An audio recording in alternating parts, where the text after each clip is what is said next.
I'm honored to be here, spend a few minutes with you guys. The name is Floyd Kenyatta. A lot of people call me a legend. That basically means I'm over 60 years old. Okay. So you're not no legend, you're not no icon, and you're walking around 35 years old. So you have to put the time in. Okay. All I can say is I feel goose pimples because I'm with the Barbers. And this is your moment in life. It's all about you right now. Throughout the universe, in the world of beauty, the focus is on the Barbers.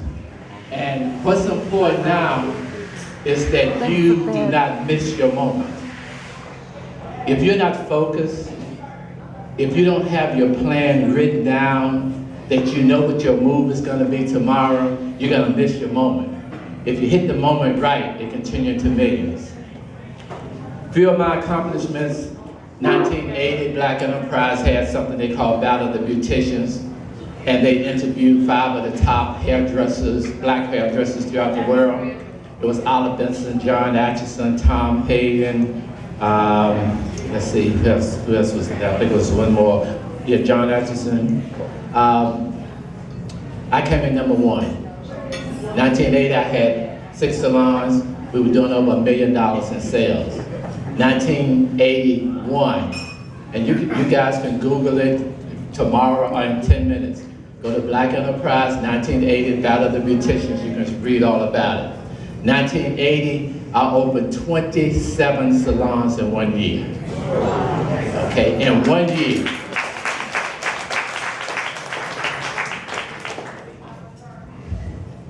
A lot of you guys like Patron. You like Patron? Yeah. You know about Patron?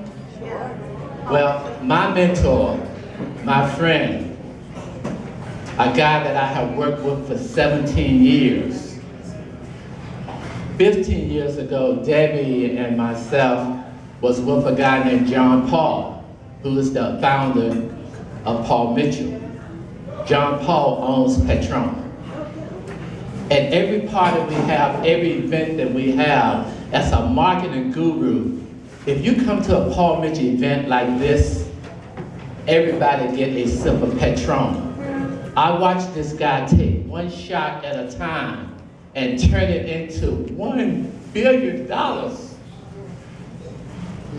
You get it? Not a million, $1 billion.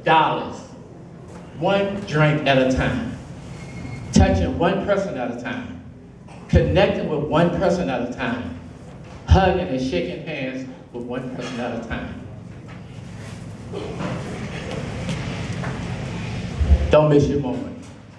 I beg you. What I see you guys are missing is the foundation. The focus being on your cut, your scissors, everything is like on you. When I go out there, what I see is still a lot of ragged barbershops. Step your game up. Step it up.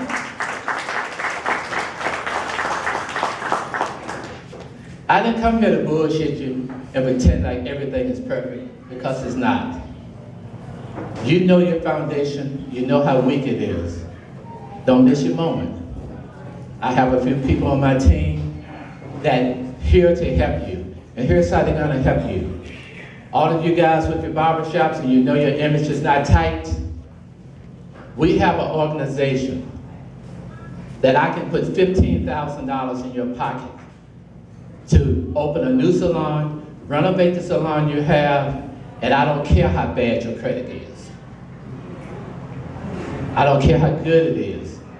If you come with your plan and your plan says, here's the location, here's the lease is confirmed for 5 years, 3 years, I can push a button and you don't have to worry about, well, where's the budget gonna come from for me to get the new furniture, the new chairs, and the new lighting.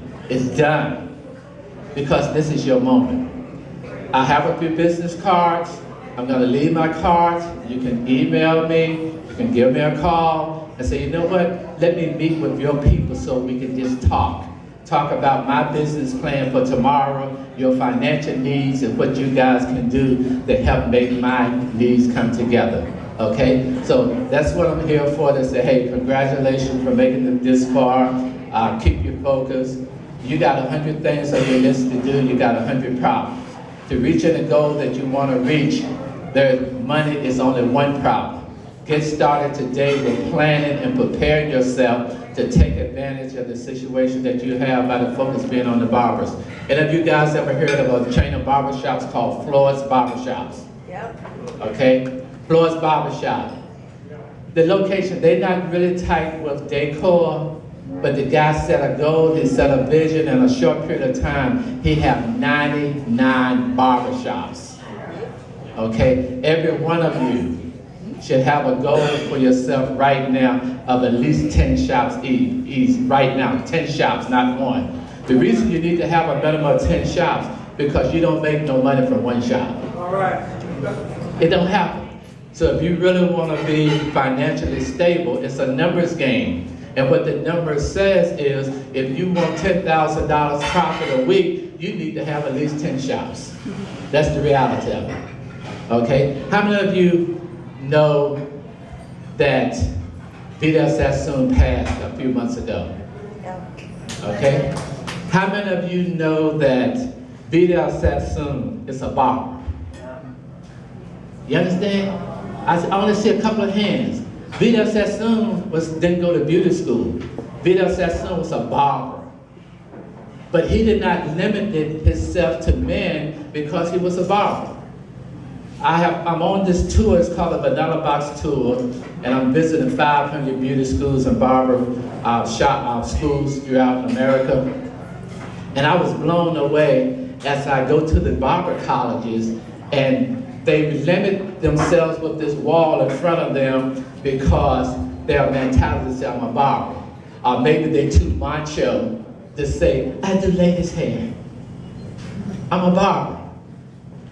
I see, in North Carolina, I see the state board having restrictions around the barbers and having barbers jumping through hoops. And I'm like, why don't you guys just go to beauty school? Why do you have to be limited with all of these restrictions by being a barber? Well, it's nothing but a word. Now, since you are a licensed barber, why restrict yourself to men? I find a lot of barbers that feel they can't do men's hair. That they can't do it. I'm sorry, a lot of barbers that feel they can't do women's hair. They can't do it. And it's like they just put that wall there, and I walk in with my geodesic comb, which is a curved comb that you cut with clippers to design women's hair. So with the bobs, the asymmetric cuts, the angle cuts, the layer cuts, a barber can cut them in like 3 or 4 minutes. With this tool, I can actually teach a bricklayer how to cut hair in 10 minutes and get perfect haircuts. Because it's about technology. It's about angles and degrees. It's not about 3-4 years of learning how to make a crispy part in little sections and you cut.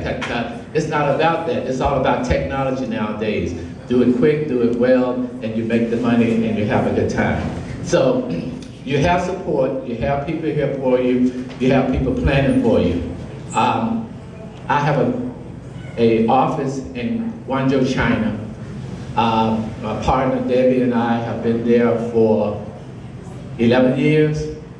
And the reason we end up in China is because the business that we had in Empoli, Italy, when Europe switched to the euro, we lost so much more money that it's forced us into China. So being into China, we don't speak Mandarin, but we count the money well, and we have learned their culture. We have learned the culture so well that we walk the streets without fear. Okay? When we are loading our containers and they want to do what they think they want to do, and you got 2 black people in the whole city, Debbie would jump, as beautiful as she is, she would get up in the trailer, in the container, and tell them to get the little ass out, and she would show them how to load the container. Okay, because it's not about fear. It's about understanding that you know what, you hold your grounds, you know what's right, you do what's right, and I am the buyer, and yes, I'm in your country, but you're working for me. Okay, so you get it right. That's all it is to it. Here's how you load the goods, here's what you do for us. We have been there so long that now they don't call us African American. When we come through, they said they are the Blackadees. Okay, so the world is small for us. You have a connection with me. We have a connection with the world. That means that when you leave this event tonight, you leave here being global. Because your foundation is global. Okay? So, God bless you. I leave a bunch of my cards with Curtis. And the name is Floyd Kenyatta. You can Google me. You can Facebook me. I don't Twitter. And you know, and I'm a person that answers my phone and I reply to emails, but since you guys are barber, some little knucklehead came in my classroom today and stole my iPhone. Okay, now it's a free class and he stole my iPhone. Now you guys are my dogs, y'all can help me find this guy. Because I know you can find him. The reason why is because his haircut was cut really, really close. But he had a circle. It looked like somebody had busted him in the head with a brick, but it might have been a part. It came around this way. So you guys, when you're roaming the floors tomorrow, and you see some dude walk through with this little circle around his head, say, you know what, man, just in case you're the guy that picked up Kenyatta's iPhone, he had put his dogs out there on you. So we suggest that you leave Brother's floor tomorrow, because man, your haircut got you in trouble. And the barbers know that little sign that he gave them with that little circle going right across there. So when you find him, guys, just hold him till I get there, and I'm gonna give him my new line in his haircut, okay? Thank you very much, and I'll see you guys later.